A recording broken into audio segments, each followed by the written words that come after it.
فرمایا اس دن فَيَغْفِرُ لِجَمِيعِ خَلْقِهِ إِلَّا لِمُشْرِكٍ أَوْ مُشَاحِنٍ، دو بندے جتنی بھی عبادت کریں، ایک مشرک، دوسرا دل میں مسلمان کے لیے کینہ پالنے والا، کینہ پرور، بغض رکھنے والا، کبھی بھی جنت نہیں حاصل کر سکتے۔ ان چیزوں سے اگر مشرک کیا ہے؟ کسی چیز کو اس ذات بالا کے ساتھ، خالق کائنات کے ساتھ عبادت میں شریک کر دینا، کہ سجدے رب کے ہیں غیر کو کر دینا، تسبیحات رب کی ہیں غیر کی پڑھ دینا، ذاتی عطائیں رب کی ہیں غیر کی طرف منسوب کر دینا۔ خالق کائنات کیا فرماتا ہے؟ ان اللہ لا یغفر ان یشرک بہ ویغفر ما دون ذلک لمن یشاء۔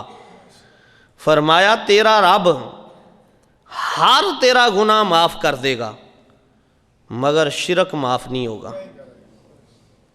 وہ قادر ہے، دامن میں گناہوں کے رجسٹر ہیں، انبار ہیں، سوائے شرک انسان نسیان سے ہے، خطاؤں کا پتلا ہے، بڑے گناہ کر جاتا ہے، تیرے سارے ہی معاف کر دوں گا، صرف میری ذات نو بلا لینا، میرا بن جا، میرے دربار میں سچے دل سے آ جا۔ اگر شرک سے بھی تو توبہ کر لے گا، معافی مانگ لے گا، جا میں تیرے گناہ نیکیوں میں بدل دوں گا۔ کہ یہ گناہ تھے، قرآن سنیے، الا من تاب وآمن وعمل عملا صالحا فاولئک یبدل اللہ سیئاتہم حسنات۔ فرمایا جب بندہ توبہ کرتا ہے اور اچھے عمل کر لیتا ہے، فاولئک یبدل اللہ سیئاتہم حسنات، تو اس کے جتنے پاپ ہوتے ہیں، جتنے گناہوں کے رجسٹر ہوتے ہیں، جتنی بدیاں ہوتی ہیں، یبدل اللہ سیئاتہم حسنات، میں خالق ہوں، جب معافی مانگتا ہے تو میں گناہ نیکیوں میں بدل دیتا ہوں۔ اب وہ رجسٹر اور ڈھیر جو گناہوں کے تھے، گناہوں کے نہیں رہے، میں نے نیکیوں میں بدل دیے ہیں۔ فرمایا اس رات شعبان کی 15ویں رات کو اللہ رب العزت فَيَغْفِرُ لِجَمِيعِ خَلْقِهِ، ہر معافی مانگنے والے کو بخشش عطا فرماتا ہے۔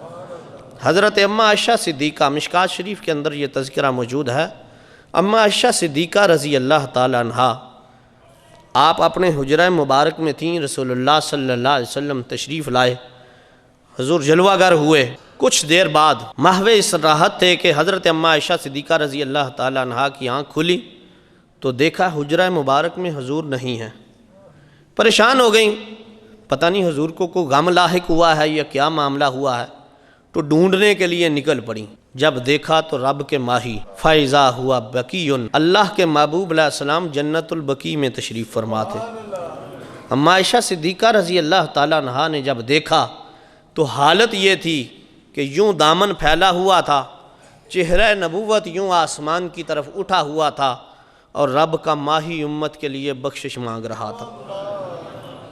اماں عائشہ صدیقہ رضی اللہ تعالیٰ عنہا پریشان تھیں، جب دیکھا تو دل کو تسکین مل گئی کہ حضور تو جنت البقیع میں ہیں، اور پریشان تھی کہ پتہ نہیں کیوں حضور رات کے وقت، آدھی رات کو جنت البقیع میں محو التجا ہیں، حضور تو ہر وقت ہی امت کی بخشش مانگتے ہیں، آج رات کو اچانک کیا پریشانی لاحق ہوئی؟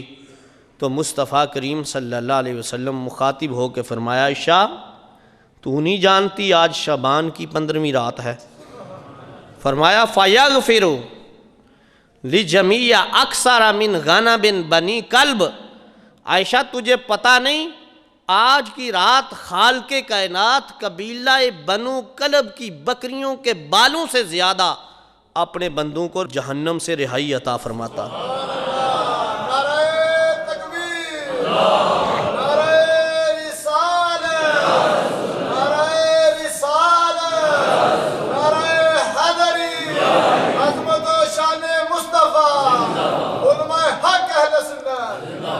فَيَغْفِرُ لِأَكْثَرَ، من اعداد شار بنی کلب۔ ہر علاقے میں ہر خاندان کی ایک روایت ہوتی ہے اور وہ اپنی روایت کے مطابق اپنا کاروبار یا نظام زندگی چلاتا ہے۔ عرب کی دھرتی پہ قبیلہ بنو کلب وہ قبیلہ تھا جس قبیلے کی بہت زیادہ بے شمار بکریوں کے ریوڑ تھے، جو اعداد و شمار کے لحاظ سے بھی بہت بڑے تھے۔ تو آپ جانتے ہیں بکری تو ایک جو ہوتی ہے اس کے بال نہیں بندہ گن سکتا، تو جس طرف بھی اس قبیلے کے ریوڑ دیکھے جاتے تھے حد نگاہ صفر ہو جاتی تھی۔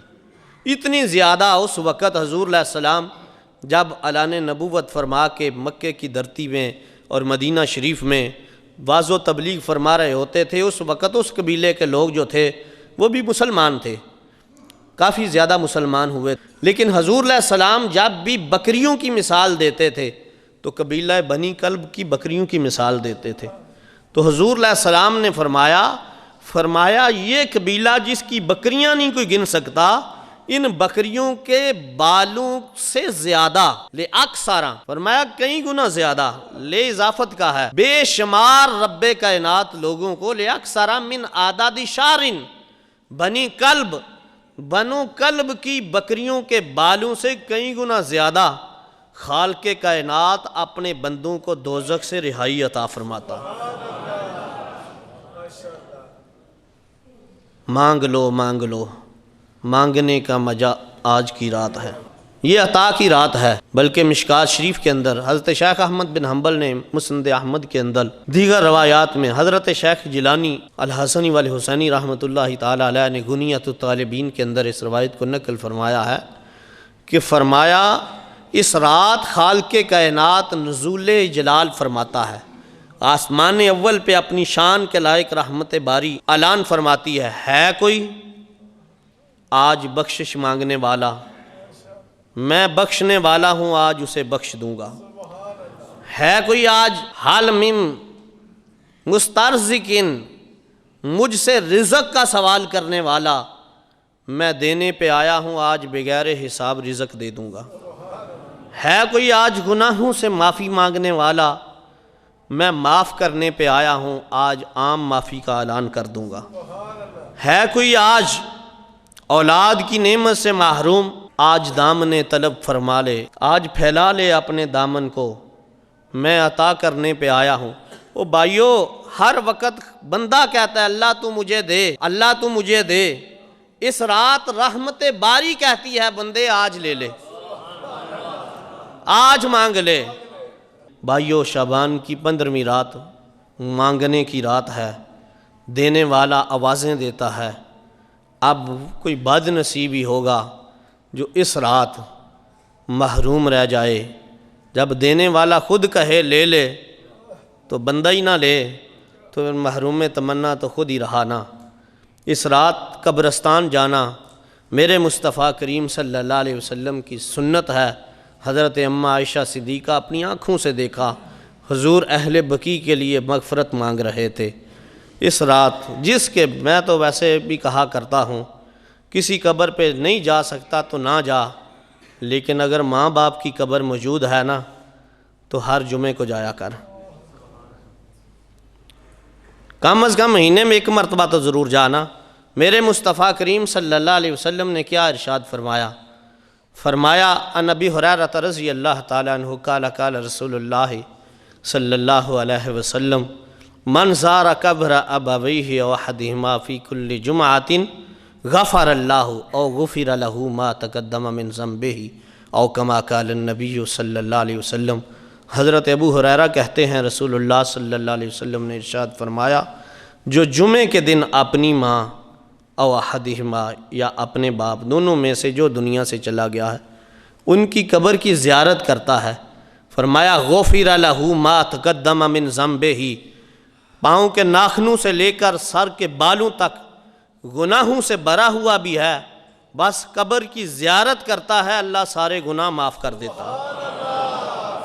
بلکہ شہزادہ عمر بن الخطاب فاروق اعظم رضی اللہ تعالیٰ عنہ کے یہ شہزادے ہیں، صفا کے چبوترے پہ مصطفیٰ کریم صلی اللہ علیہ وسلم کی پاک بارگاہ سے تعلیم حاصل کی۔ آپ کا کیا ارشاد ہے شارح مسلم نے بڑی خوبصورت حدیث نقل کی ہے، من زار قبر والدیہ او احدہما احتسابا کعدل کان حجۃ مبرورا، جو نیکی کے ارادے سے ماں یا باپ کی قبر کی طرف چل پڑتا ہے، رب ذوالجلال قبر دیکھنے کے بدلے قبول حج کا ثواب عطا فرماتا ہے۔ ومن کان زوار لہما کانت زارت الملائکۃ قبرہ، کل کو ماں باپ کی قبر کی زیارت کرنے والا جب مرتا ہے تو خالق قدسیوں کو حکم دیتا ہے، کانت زارت الملائکۃ قبرہ، میرے فرشتوں اس بندے کی قبر پہ جاؤ اور جا کے اس کی قبر کی زیارت کرو۔ اللہ کیا معاملہ ہے؟ فرمایا کانت زارت الملائکۃ قبرہ، قدسیوں اس کی قبر کی زیارت کرو، جا کے یہ ماں باپ کی قبر کی زیارت کیا کرتا تھا۔ کتنی فخر کی بات ہے، کیوں در در پہ جا کے دھکے کھا رہا ہے؟ خالق تجھے ماں کی قبر پہ بھی نظر آ جائے گا، باپ کی قبر پہ بھی۔ او بھائی یہ بوڑھے گھر میں بیٹھے ہوئے تیری نظر میں تو ضعیف العمر 70 سال 90 سال کا ایک بوڑھا ہے، لیکن خدا کی قسم یہ تیرے باپ کے روپ میں تیرا خدا تیرے گھر میں ہے۔ جب یہ مسکراتا ہے تو وہ بھی مسکرا پڑتا ہے، جب اس کے لبوں پہ تبسم آتا ہے تو جنت کی کلیوں پہ نکھار آ جاتا ہے۔ وہ یہ دامن پھیلاتے ہیں تو وہ قبولیت کے سارے بوئے کھول دیتا ہے۔ تو کبھی لے تو صحیح ان سے دعا، کبھی ان کے پاؤں دبا کے دیکھ تو صحیح، ان کو کھلا کے پہنا کے دبا کے دیکھ وہ کتنا نوازتا ہے۔ لیکن کیا کروں میں، ہم نے مجازی راستے ڈھونڈ لیے ہیں، وہاں خدا ملے گا وہاں ملے گا۔ خدا کہتا ہے میں تیرے باپ کے پاس ہوں، تیری ماں کے پاس ہوں۔ پوچھئے با یزید بستامی سے،